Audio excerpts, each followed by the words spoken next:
जय गुरु जी। अनंतम शुक्राना गुरु जी महाराज।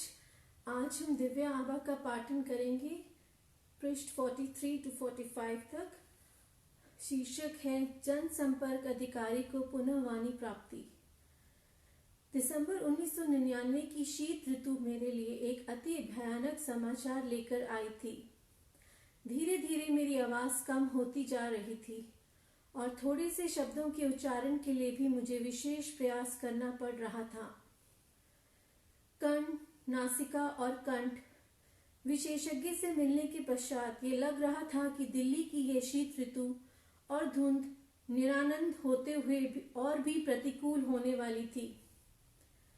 विस्तृत जांच पड़ताल के पश्चात विशेषज्ञों ने शल्य क्रिया का परामर्श दिया जो सर गंगाराम चिकित्सालय में करी गई। मेरी बायोप्सी का परिणाम आने पर हमारी आशंका की पुष्टि हो गई। कंठ में मेरी सूजन असाध्य, प्राणघातक कर्कट रोग बन चुका था।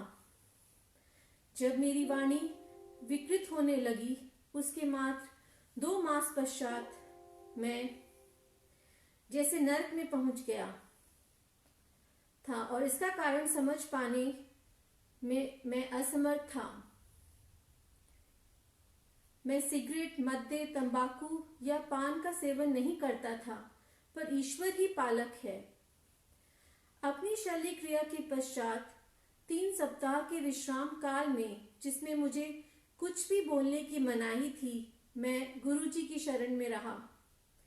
मैं और मेरी पत्नी, हम दोनों गुरुजी के पास मेरी दुर्दशा की अवस्था में पहुंचे थे, किंतु उससे पहले एक और परीक्षा देनी थी। चिकित्सालय से आने के बाद 5वें दिन मेरी गुरुजी के पास जाने की अटूट अभिलाषा जागृत हुई। संयोग से उस दिन अत्यधिक वर्षा हो रही थी। मेरे परिवार के सदस्यों ने मुझे किसी और दिन जाने की सलाह दी, पर मैं नहीं माना। मेरा मन पक्का हो चुका था। मेरे अंदर उसी दिन जाने की आवाज उठ रही थी। एम्पायर स्टेट से गुरुजी के स्थान तक चलते हुए एक अद्भुत सुख का आभास हुआ। गुरुजी अपने रंगीन लंबे लबादे में और अपने स्थान पर आसीन थे। हमारा परिचय करवाकर हमें राजसिक रक्तिम कालीन पर आसन ग्रहण करने को कहा गया। गुरबानी के पवित्र शब्द वातावरण में रस घोल कर उसे और मधुमेह कर रहे थे।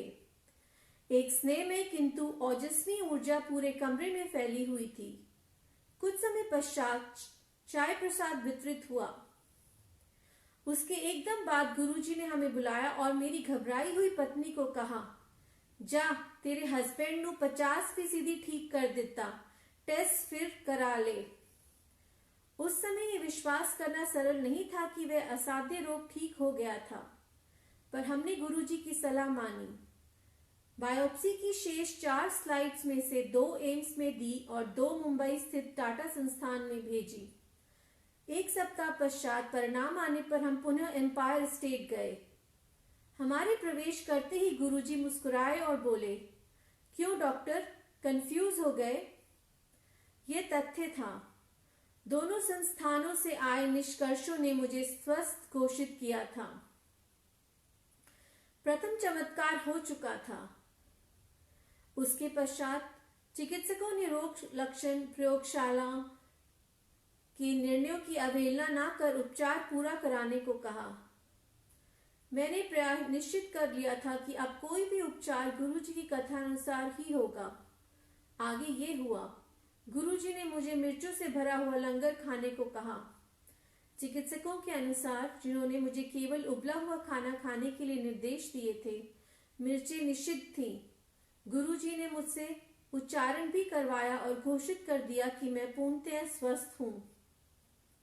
गुरुजी के परामर्श पर मैं विकीर्ण चिकित्सा करवाता रहा, परंतु मुझ पर कोई दुष्प्रभाव नहीं पड़ा।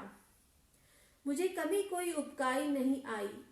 मेरा हीमोग्लोबिन सदा सामान्य से ऊपर रहा। एकमात्र औषधि, यदि इसे ऐसा कह सकते हो,